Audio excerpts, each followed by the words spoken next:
देश के प्रधानमंत्री है, हम उनका आदर करते हैं, उनका स्वागत है हिमाचल प्रदेश में आ रहे हैं। पर आप देखते हैं कि हिमाचल प्रदेश में अब हमारे चुनाव बहुत नज़दीक है, हम चुनाव का सामना कर रहे हैं। मुझे लगता है कहीं ना कहीं कि बीजेपी बहुत घबराई हुई है। उन्हें लगता है कि इस बार हम इस कार्य में सफल नहीं हो पाएंगे, इसलिए बार बार प्रधानमंत्री जी का दौरा यहाँ रखा जा रहा है। मोदी जी मेरे को लगता है हर ज़िले में आ चुके हैं। मंडी में उनका दौरा रहा, उसके बाद धर्मशाला गए, उसके बाद शिमला आए, उसके बाद अन्य ज़िलों में भी जा रहे हैं। तो इतना विस्तृत दौरा प्रधानमंत्री का जो रखा जा रहा है, उससे आप खुद अनुमान लगा सकते हैं कि बीजेपी की क्या स्थिति है और वो कितने घबराए हुए अंदर से कि इस बार कांग्रेस अवश्य सरकार बनाने जा रही है। प्रधानमंत्री पिछली बार आए, मैंने बड़े गौर से उनका भाषण सुना और मुझे लगा कि इतना बड़ा शख्सियत हिमाचल प्रदेश में आ रही है। उन्होंने जो हमारे देश के ऊपर आर्थिक बोझ है, कितने बड़े संकट से हम लोग जूझ रहे हैं, तो मुझे आशा थी कि कुछ ना कुछ वो हिमाचल प्रदेश को आर्थिक मदद करेंगे और कुछ ना कुछ दे के जाएंगे। उसके ऊपर भी माननीय प्रधानमंत्री जी ने एक शब्द भी नहीं कहा।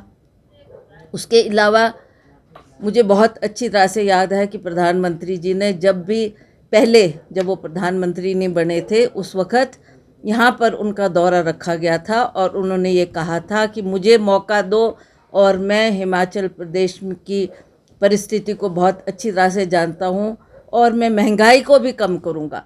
450 रुपये का एक गैस का सिलेंडर, जिससे उन्होंने कहा मुझे मौका मिलेगा मैं अवश्य इसके दाम कम करूँगा। अन्य पदार्थों की भी लोगों को आशा थी कि इस बार प्रधानमंत्री अवश्य महंगाई के ऊपर बात करेंगे, क्योंकि आप जानते हैं सभी लोग त्रस्त हैं, सभी लोग दुखी हैं और सभी इस महंगाई की मार को झेल रहे हैं।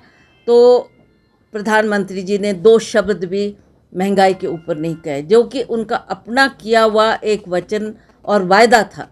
दूसरी बात, आप जानते हैं कि हिमाचल प्रदेश में बहुत बेरोज़गारी फैल रही है। दिन प्रतिदिन हमारे युवा दर बदर भटक रहे हैं और वो चाहते हैं कि हमारे को रोज़गार मिले। और मुझे ये भी बहुत अच्छी तरह से याद है कि प्रधानमंत्री जी ने स्वयं इस बात को कहा था कि मैं पूरे भारतवर्ष में 2 करोड़ बच्चों को 1 वर्ष में रोज़गार दूंगा, क्योंकि 16 करोड़ बच्चों को रोज़गार मिलना चाहिए था। ये भी बहुत दुखद बात है कि प्रधानमंत्री जी आज उसके विषय में भी 2 शब्द नहीं कह रहे। उसके अलावा वो कहते मैं यहाँ पर रहा हूँ, मैं प्रभारी के तौर पे भी मैंने काम किया। जैसा आपने कहा कि उन्होंने यहाँ की परिस्थिति को देखते हुए अपना ये व्यक्त किया कि मैं बहुत चिंतित हूँ हिमाचल प्रदेश के लिए। पर आप जानते हैं हिमाचल प्रदेश में बहुत लंबे अरसे तक कांग्रेस का नेतृत्व रहा। कांग्रेस ने क्या किया, क्या काम यहाँ पर हुए हैं, वो लोग भली भांति इस बात को जानते हैं, मुझे कहने की आवश्यकता नहीं है। जो भी आप विकास देख रहे हैं वो कांग्रेस पार्टी की जब सरकार रही उन्हीं की देन है और उन्हीं की वजह से हिमाचल प्रदेश में ये विकास के कार्य हुए हैं। आप एक साधारण व्यक्ति से भी बात करेंगे तो वो भी कहेगा कि अगर चाहे शिक्षा के क्षेत्र में, स्वास्थ्य के क्षेत्र में आप सड़कें देखें, ये तब कार्य हुए हैं जब कांग्रेस की सरकारें रही हैं। तो कांग्रेस की सरकार ने अभूतपूर्व कार्य हिमाचल प्रदेश में किए हैं और मुझे बहुत गर्व है इस बात का कि हमारी जब भी हमारी सरकार बनी और माननीय वीरभद्र सिंह जी मुख्यमंत्री बने तो उन्होंने हिमाचल प्रदेश के उत्थान के लिए बहुत काम किया है। जो चाहे वो दूर दराज का क्षेत्र है, चाहे दुर्गम से दुर्गम क्षेत्र है, 60 साल से लोग डोडरा क्वार जैसे क्षेत्र सड़कों से नहीं जुड़े थे। ये कांग्रेस की देन है कि उन्होंने डोडरा क्वार जैसे क्षेत्र में सड़कें पहुंचाई। हमारे दुर्गम क्षेत्र भरमौर में अगर आप जाएं, आज वहाँ भी आप देखेंगे कि शिक्षा के क्षेत्र में कितना विस्तार हुआ है, शिक्षा के क्षेत्र में कितनी उन्नति हुई है, कितनी तरक्की हुई है। जब भी वो दौरा करते थे तो उन्होंने लोगों की मांगों के मुताबिक 10+2 स्कूल कितने दिए और उसके अलावा भी जहाँ मांग आई कि हमको कॉलेज चाहिए वहाँ पर कॉलेज दिए गए। उसी तरह से स्वास्थ्य के क्षेत्र में भी आप देखेंगे कि हमारी केंद्र में जब सरकार थी तो केंद्र में हमारे स्वास्थ्य मंत्री के पास माननीय मुख्यमंत्री राजा वीरभद्र सिंह जी गए और उन्होंने कहा कि हमारे कुछ पिछड़े हुए क्षेत्र है, चाहे चंबा का क्षेत्र है, चाहे सिरमौर का क्षेत्र है, हम चाहते हैं कि आप हमको मेडिकल कॉलेज वहाँ के लिए दें। तो केंद्र की सरकार ने, उस वक्त हमारे प्रधानमंत्री डॉक्टर मनमोहन सिंह जी थे और उन्होंने हिमाचल प्रदेश के लिए कितने मेडिकल कॉलेजेस दिए वो जनता जानती है, लोग जानते हैं। और मुझे याद है कि हमने नेर चौक में भी उनसे मांग की। नेर चौक एक ऐसे जगह है मंडी जहाँ के दूर दराज के क्षेत्र भी लोग अपने उपचार के लिए आया करते थे, पर ऐसा मनमोहन सिंह जी की देन है।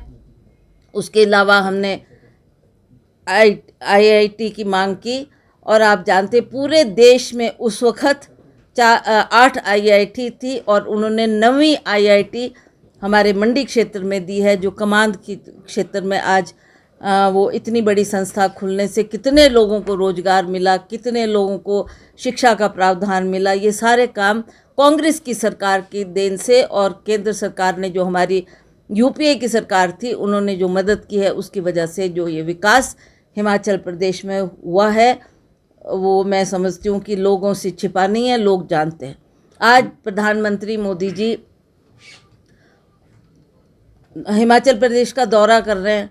उन्होंने गुजरात को जिताना है, उन्होंने हिमाचल प्रदेश में को जिताना है, इसलिए वो बार बार हिमाचल प्रदेश के हर ज़िले का दौरा करके ये संदेश देना चाह रहे हैं कि आप हमें वोट दें और हम भाजपा की सरकार बनेगी। तो बहुत से वायदे उन्होंने करने हैं, पर मैंने जैसा कहा कि हमें उनसे ये प्रश्न करना है कि आपने जो पीछे वायदे किए महंगाई पर, बेरोज़गारी पर, उस पर आपने क्या किया। जहाँ तक जयराम जी की सरकार की बात है, आप सब जानते हैं कि इन 5 सालों में इनके कार्यकाल में कोई भी ऐसा बड़ा कार्य नहीं हुआ जिसको हम कह सकें कि इस सरकार की देन है या इन्होंने कोई काम किया। अब जब इनको लग रहा है कि हम इलेक्शन के बहुत नज़दीक पहुंच चुके हैं, तब ये ऐसे ऐसे वायदे कर रहे हैं। लोगों की भर्तियां की जा रही है, वो भर्तियां भी वो भर्तियां हैं जो कि चुने हुए लोगों को दी जाती है, जो इनके पार्टी से संबंधित है, उन्हीं लोगों को चुन चुन कर उसमें रखा जा रहा है। इन्होंने अगर चाहते तो 5 सालों में बहुत कुछ कर सकते थे, पर हमें निराशा है कि इन्होंने 5 साल में कुछ भी कार्य हिमाचल प्रदेश की सरकार ने ऐसा नहीं किया। और माननीय जयराम ठाकुर जी ने भी उन कामों का उद्घाटन किया जो माननीय वीरभद्र सिंह जी करके गए। जहाँ तक गांधी परिवार की बात है, चाहे वो पंडित नेहरू की आप बात लें, पंडित नेहरू जब देश के प्रधानमंत्री रहे तो उनका भी एक विशेष लगाव हिमाचल प्रदेश से था।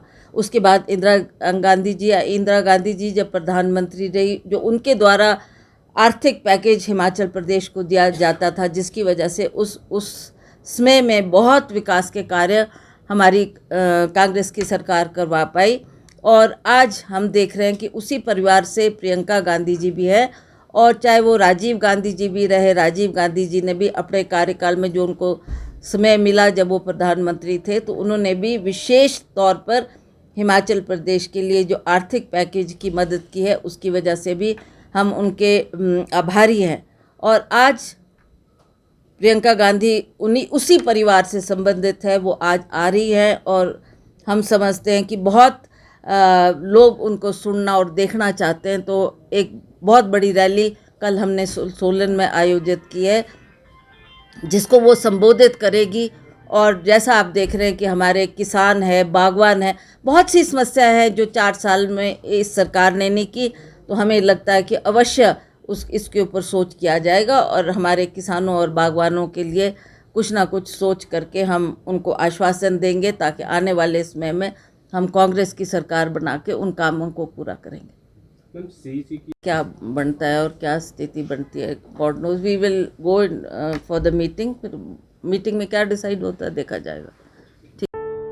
भूषण ज्वेलर्स, अनमोल रिश्तों के लिए।